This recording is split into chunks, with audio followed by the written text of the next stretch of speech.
Hati-hati dong jalannya. Hehehe.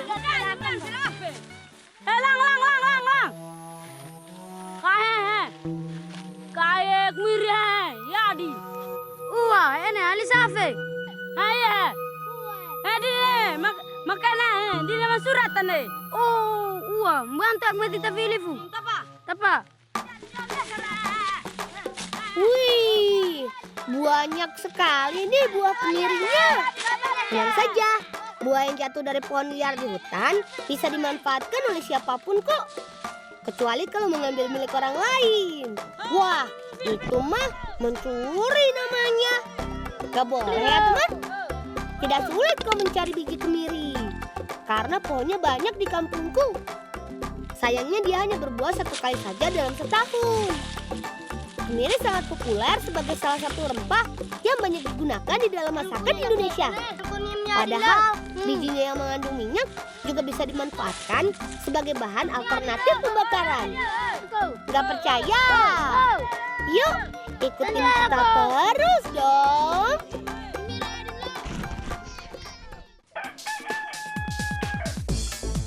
Kata ibu guru, biji kemiri sudah dijadikan tanda khas di negara bagian Hawaii, Amerika Serikat.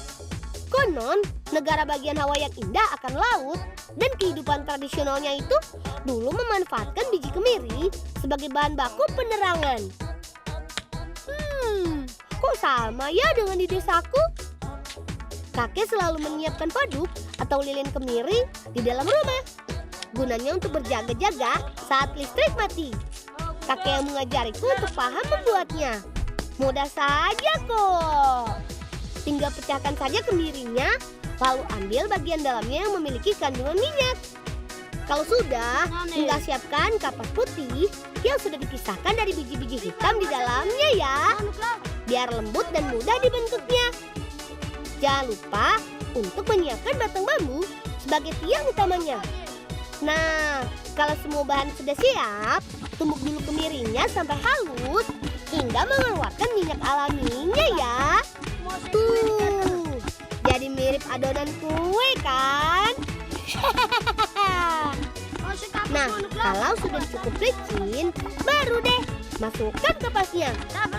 Tetap tumbuk sampai tercampur menjadi satu. Ayo, lebih kuat lagi menumbuknya. Tinggal dipasang deh di batang penyangga. Taruh dan lilit sedikit-sedikit ya, sampai menempel semuanya dan padat. Tuh, jadi deh. Mudah kan? Mamat nanti tertete kalau. Tete. Oi, apa? Siapa nih? Ini mau berjadi lo. Obor nih apa aduk? Apa alif aduk om lo? Oh, fadu Om lo, jadi lo. Oh. Na menot selana maya tutun. Oh. Ti. Lo, mau apa? Yeay, berhasil. Paduk sukses menyala. Jadi kakek bisa simpan untuk persiapan di rumah deh. Kata kakek, penerangan alami dari pembakaran biji kemiri itu sangat bagus. Karena tidak menghasilkan asap hitam yang bisa mengganggu pernapasan. Justru, penerangan faduk menimbulkan efek aromaterapi yang khas dan tidak membuat hidung hitam. Hehehe.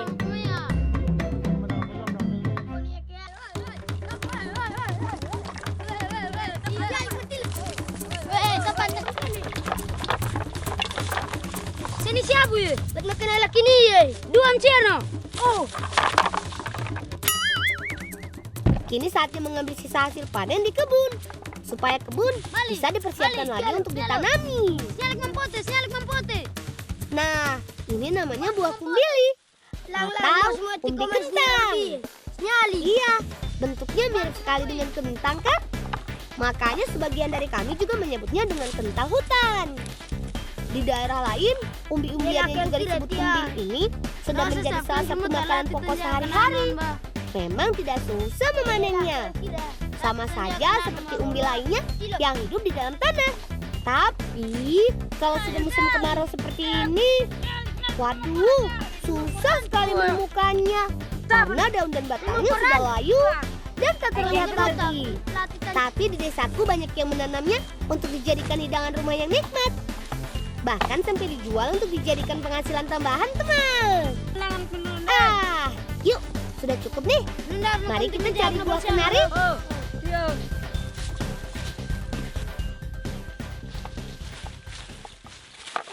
Bolang lakwa permuta. Bisa ndetate. Laki cilema. Bisa ndetate. Bisa cover lah. Laki anak permat biasa cover. Bujake. Waduh, so jagoan betul anak ini. Ya sudah, hati-hati ya. Aku khawatir karena pohon kenari kan besar dan tinggi. Nih, jangan lupa kayunya supaya lebih gampang menjangkau kenarinya. Iya, buah kenari juga enak loh kalau dijadikan bahan makanan. Selain rasanya yang gurih, ternyata kenari menyimpan banyak manfaat. Kata Bu Guru, kenari memiliki nutrisi yang bagus untuk kesehatan otak. Selain itu juga bagus untuk meningkatkan kecerdasan dan daya ingat. Jadi bisa menghindarkan kita dari penyakit pikun. Jangan lo, campur lo. Jangan lo, lah. Jangan lo. Balikin mata aku share lo. Tapa.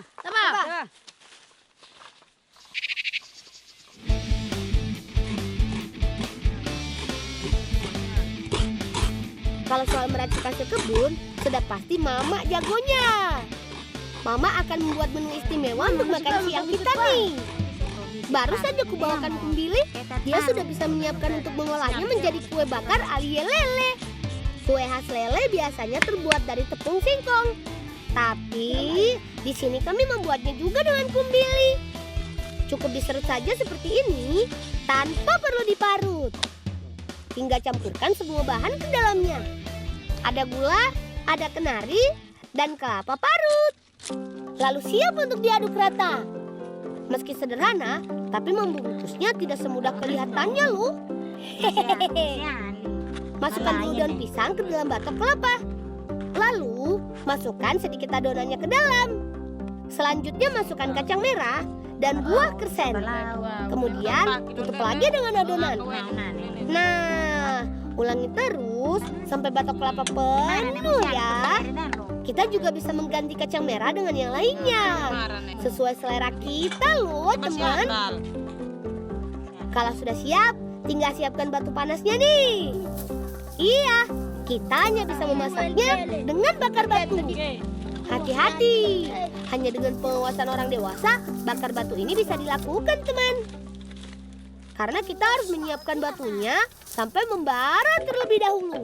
Kalau sudah cukup panas, tinggal bongkar, lalu susun kasbi terlebih dahulu.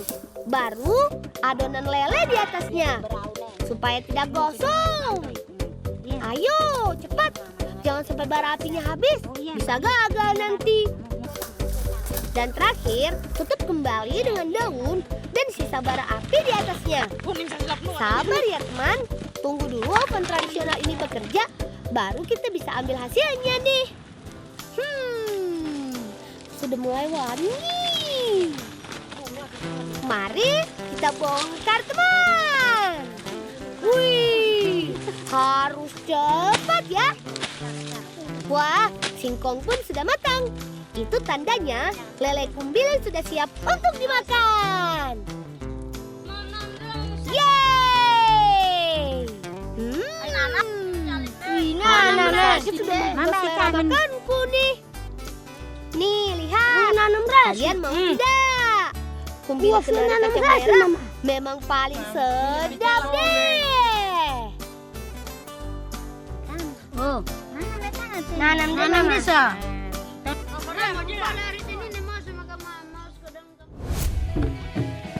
Mari bersenang-senang dengan menari kawan. Tidak ada yang bisa menyatukan kita semua dengan muka senang selain dengan makanan lezat.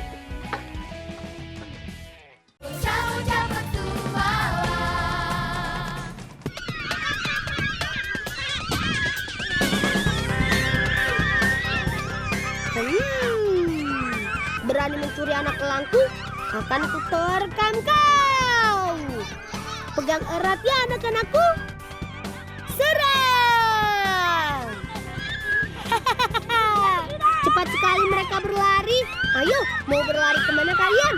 Aku siap menculikmu. Ini namanya permainan mencuri anak elang. Setiap induk kelompok kan disebut elang, yang bertugas menjaga anak-anaknya dari elang musuh yang mau mencuri.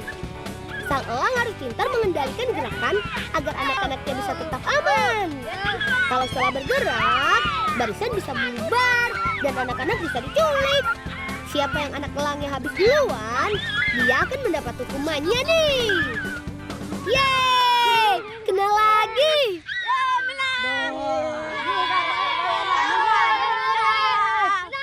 Kali lampau ikut janji. Aku selalu menghabiskan sore hariku bersama teman-teman di pantai. Kalah menang bukan hal penting, asalkan kita bergembira bersama. Besok kita main lagi yuk.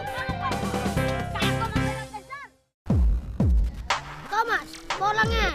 Kung kaya ba nilo? Lo nih, melakukan jakin. Bolang ano. Mupay. Maaf lo, kalau dinipunjak bendera. Cara no ba? Oh, tapa. Maaf aku terlambat. Oh iya, perkenalkan dulu. Ini teman-temanku.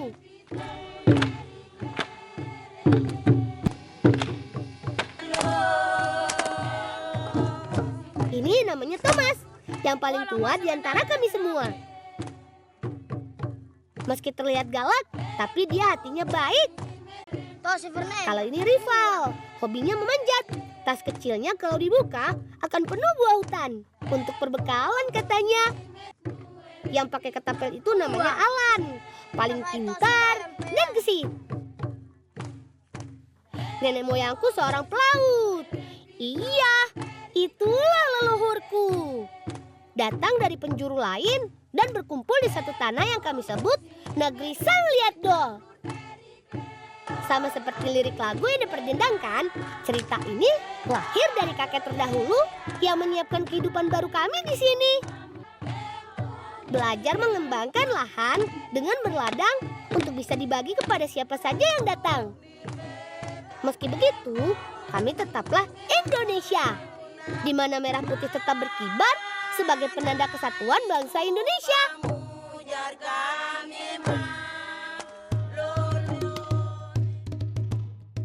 Di desaku, memang banyak warga yang mengolah hasil hutan untuk memenuhi kebutuhan sehari-hari. Tapi makan ikan tetap menjadi kesukaan kami semua di sini. Aku biasa pergi mencari ikan untuk lauk makan di rumah bersama teman-teman.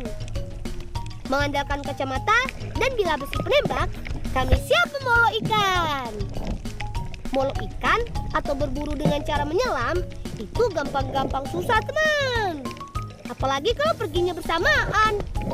Jangan sampai salah tembak. Hehehe.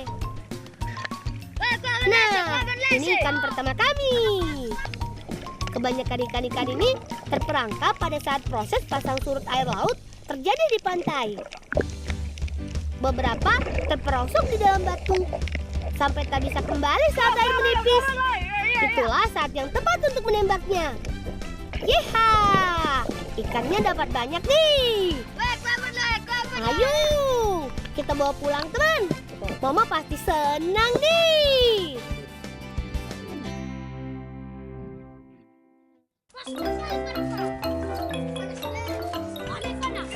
Aku paling suka kalau Mama mau memasak bumbu kuning. Menu hari ini tentu saja ikan kuah kuning hasil tangkapan kami. Ikannya dicuci bersih dulu ya, sebelum bumbunya dimasukkan biar lebih bersih dan higienis. Bumbunya mudah kok, hanya bawang merah, bawang putih, kunyit, serta garam yang dihaluskan. Campur semuanya ya. Dan jangan lupa daun kemangi serta perasan jeruknya. Kalau sudah, masukkan ke dalam bilah bambu. Karena kita akan memasaknya di dalam bambu. Rasanya jadi lebih nikmat loh. Dan harumnya semakin menggiurkan. Bakar bilah bambu dan jaga apinya supaya merata. Biar ikannya juga matang merata. Sambil menunggu matang, kita buat papedanya dulu yuk. Tahu nggak kalian apa itu papeda? Papeda itu makanan khas Indonesia Timur yang terbuat dari tepung sagu yang dicampur dengan air panas. Terlihat mudah membuatnya. Tapi kalau air dan takaran sagunya tidak pas, dijamin papedanya bisa gagal. Jadi ya, hanya bisa menggunakan air yang sangat panas untuk menghasilkan papeda yang kenyal.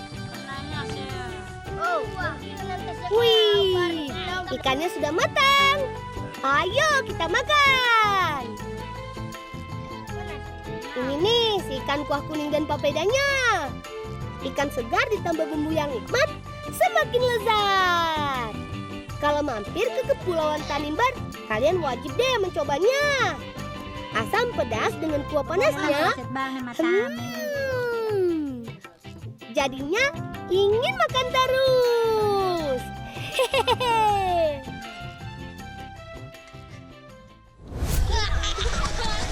Inilah kami, si anak pantai berambut hitam dan lebat. Mau tahu rahasia ramuan tradisional untuk menghitamkan rambut? Ya anak mata. Kota le.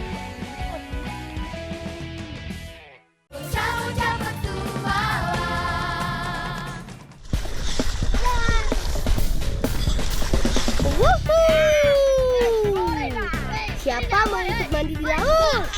Sedikit asin, tapi segar. Aku dan teman-teman suka sekali mandi di laut. Bisa menyegarkan badan sambil bermain. Bolang. Kete misingin dado. Misingin lah na yeye. Kakak. Teman-teman, ayo kita ke darat dulu. Kakak memanggil kita. Siapa kakak? Kuntaran. Oh, maklov ni mulu. Oh. Hehe. Ini ramuan khas untuk membuat rambut kami kuat, hitam dan sehat. Kalau rambut kami panjang, pasti sama indahnya dengan rambut kakak. Kakak sangat rajin memakainya seminggu sekali. Itu karena sudah diwariskan oleh kakek dan nenek sejak dulu. Tidak kalah dengan barang-barang di warung ya. Kalau aku sih lebih pilih ini saja. Lebih alami dan tidak merusak alam. Bahkan hasilnya bagus dan gratis. Hehehe.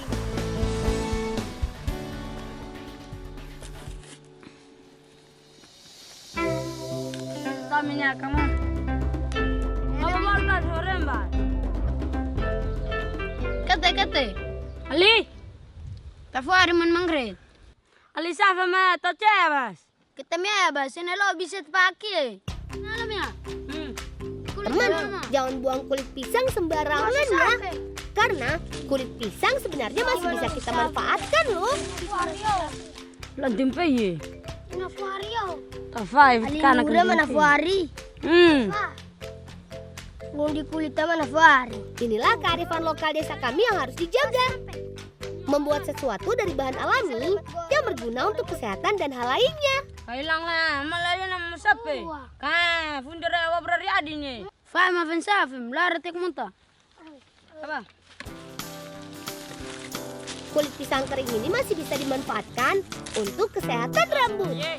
Iya, bakar dulu kulit pisang yang sudah kering sampai menjadi arang. Pastikan bersih dan terhindar dari arang kayu ya. Kalau sudah, tinggal campur dengan air. Air rendaman abu pisang dipercaya bisa menyehatkan rambut karena mengandung minyak nabati alami yang bisa melembabkan dan merangsang pertumbuhan kulit baru. Membakarnya adalah cara untuk mengikat serat sampai terkecil. Jadi tidak ada yang sia-sia. Tapi kalau mau dipakai, tunggu dulu sampai abu mengendap ya. Karena hanya air jernihnya saja yang bisa kita gunakan. Tetap cintai alam dan budayamu ya teman. Sampai jumpa.